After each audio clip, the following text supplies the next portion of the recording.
I just ran outside of my friend's house to come take this video, which feels so weird, if I'm honest, but also really good because something I historically did my whole life was throw away my needs, my commitments, my flow, my routine, my goals even in order to accommodate the tribe or whoever I was accommodating in the moment. A friend that was in town, or the friends that were over, or my family, or my partner. And it's so nice now to just have my own back. And I was talking about this a couple videos ago, having my own back, just knowing I'm going to take care of me. I made a commitment to myself to record a video every day. So I'm going to go out and record that video right now. And everyone's inside having like a pizza party. And I will my FOMO is so bad normally, you guys. Like, FOMO is one of my biggest things, besides just wanting to please people and wanting a sense of belonging, wanting to be liked, whatever. I also just fundamentally want to hang out and don't want to miss out on things. And so it's such a big deal for me now to be like, no, I have something I'm working on. I have something that I committed to for me. So I'm going to do that now. It's so cool. It sounds so silly, but I just wanted to share this real time that in the past, it felt like I couldn't even leave the room to go to the bathroom. Like, we would all be hanging out. I'd have friends over or whatever was happening, and I'd be on a trip and I'd still be doing some work on the side, and I couldn't even leave the room. And then I'd end up staying up really late trying to catch up on things I was doing for me or missing them altogether. And now I'm working on a more holistic, integrated approach where I can do it all by just taking the time I need for me. And also sometimes, of course, saying no, of course. But it's a Sunday, and Sundays, ain't no rest for the wicked. I'm just kidding. I'm literally sitting outside, like, in the grass in Hawaii, like, it's taking a video talking about myself. So it could be a lot crazier than this. But nonetheless, I'm proud of me right now for showing up and taking a breath and taking a moment. And it also feels like a moment of self-regulation. Like, I have my bare feet on the ground. I'm earthing. I'm breathing. I'm being outside. I'm taking a minute away from the energy, even though I love the energy, just to be with me. And I think that's a really powerful thing to do, especially if you're somebody who gets easily dysregulated by people, or just really caught up in stuff, or overwhelmed, or even really excited where you like lose your ground a little bit. It's really nice to have these moments and these breaks in the things. Some people might not need this at all, but I imagine that if you follow me or you came across my videos and self-abandonment is a word that resonates with you, or you've lost connection with yourself, or you've contorted or become codependent with other people, blah, blah, blah, you know what I'm saying. So also, nobody cares. I learned this. Bummer, nobody cares. You literally leave and nobody cares. And that's a huge lesson for me as somebody who always is like, oh, I want to make sure everybody's okay and everybody's taken care of. Like, taking care of me takes care of them, and it gives other people permission to do the exact same thing. So that's something I'm really learning. I had a cacao ceremony the other night, and I was really dysregulated. I was like, oh my gosh, everybody's in my house, but I feel really overwhelmed. And something I had seen threw me off right before people walked in, and I didn't have a moment to catch my breath. And then I had to go into hosting and leading, and I went immediately into old caretaking, like hyper kind of controlled energy where I just wanted to make sure that everybody was okay. And it was so important that I noticed that, because in the past that would have just taken a driver's seat and I wouldn't have even noticed, but I was noticing it. And after we went into ceremony, as soon as we went into ceremony, of course I'm facilitating, I'm hosting, so I'm a little more vigilant or tuned into the energy of the space. I'm not just fully like surrendered into my own cacao journey, although I do have moments of it. But I went into my room. I literally left everybody outside and abandoned to go take care of myself. I went into my room and laid down and just breathed. I actually even cried a little. I just felt like I needed to be with me, and emotions were coming up, and it felt so nice to not worry about everybody else. And there were moments, believe me, I was like, oh gosh, what are they doing? How much time do I have? Or like, I should go out there. And all of those voices, I just took a breath through and was like, it's okay, fam. Like, they're gonna be fine. Like, what, they like choke and drown on their cacao? Like, if that happened, honestly, like, hey, so be it. Like, it was meant to be. Just kidding. Just kidding. Okay, just kidding. People like sue me now. But yeah, like, it felt so nice to just take care of me. And then when I stepped out into the outside of the room and into the circle again, and I was so able to hold space again. I was like, oh my gosh, I feel so much more capacity, so much clearer, so much more vulnerable and honest. I was able to hold myself, and now I'm able to hold and be held. You know, sometimes it's hard to even be held by other people or supported by other people, for lack of a woo-woo word. And to be, when we don't even know how to do it for ourselves, right? It's hard to even receive when we can't receive from ourselves. So it's so beautiful to have that practice of self-care and self-awareness, and make sure that you are meeting your own needs first and foremost. It's big stuff, at least for me. So I was really proud. And then in that moment, we had people sharing about their ceremony, and I was listening to lots of people share that, you know, they had these beautiful breakthroughs, or it was so peaceful, or it was really positive. And then it came back around to me, and I said, honestly, I thrashed. It wasn't peaceful for me, but it was important, and I felt like I had me. And I shared that experience with everyone.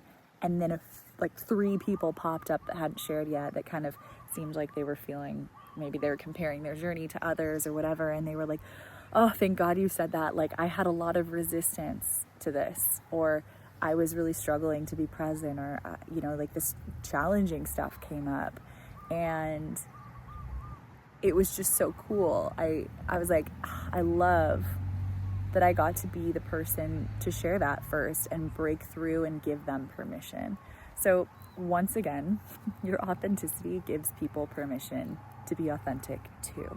Your authenticity and your self-care gives people permission to take care of themselves too. Your radiance and overflow allows other people to be in their radiance and overflow too. Because when we all take full responsibility for our own well-being and take care of ourselves, other people can show up like that too. Nobody's caretaking in this codependent way. Yes, of course we hold space for our friends when they're going through things. We check in and whatever, but ultimately, I think one of the main things I've had to learn through life is people can lean on you, but they have to have, 50% of the footing. And not all the time, of course, there's going to be moments where they're like 100%, like I'm in struggle, but it's a blip in the moment, because they have and hold the fundamental belief that they're going to be okay.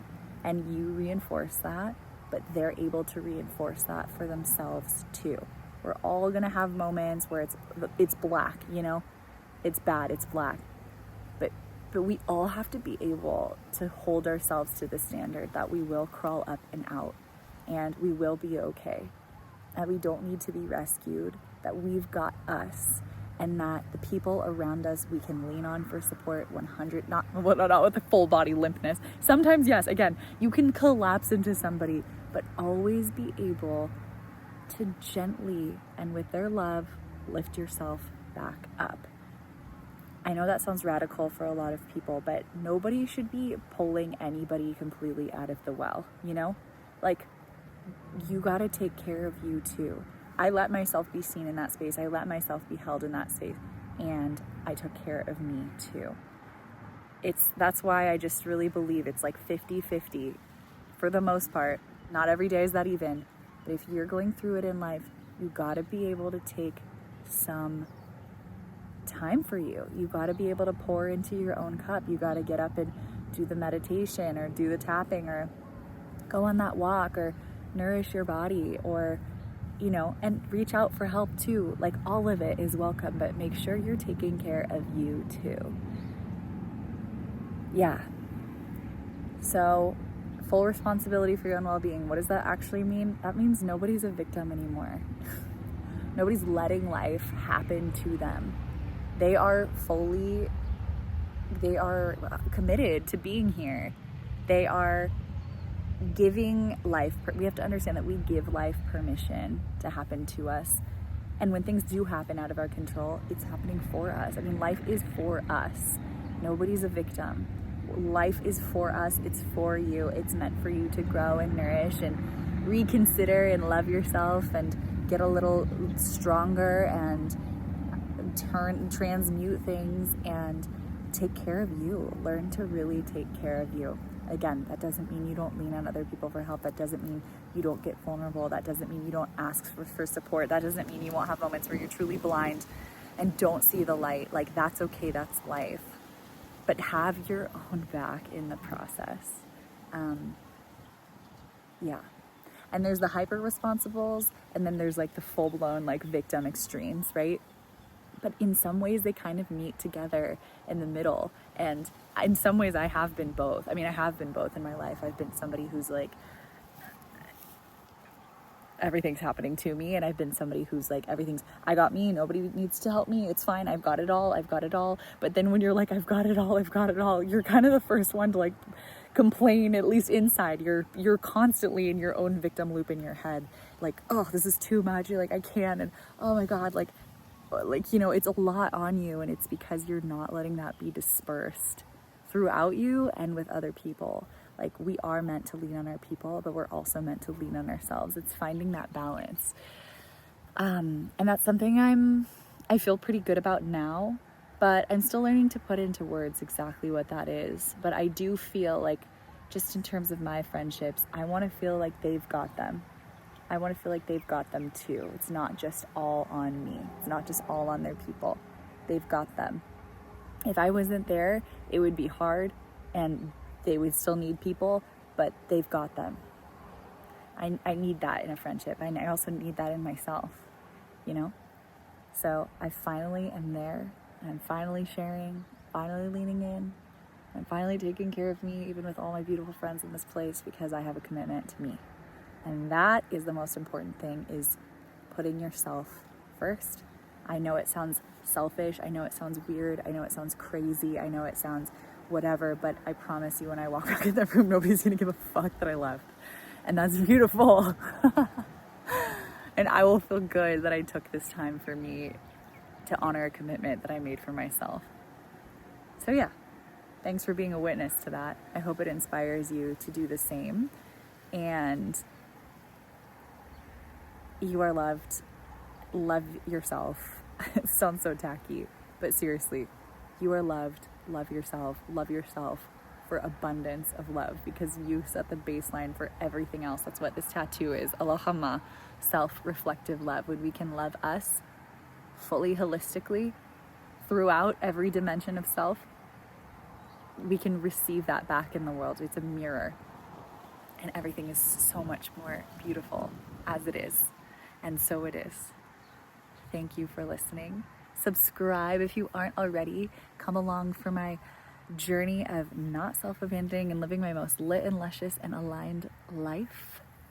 And if you don't already know this, I have a retreat coming up from January 15th through January 18th. That's Pitbull's birthday, January 15th, by the way. So if you are religious at all about Mr. Worldwide, you got to be there, because you best believe that we'll be celebrating that day with insane, ridiculous camp games, most likely wearing shrimp hats. It's just something I got into in the last couple of months.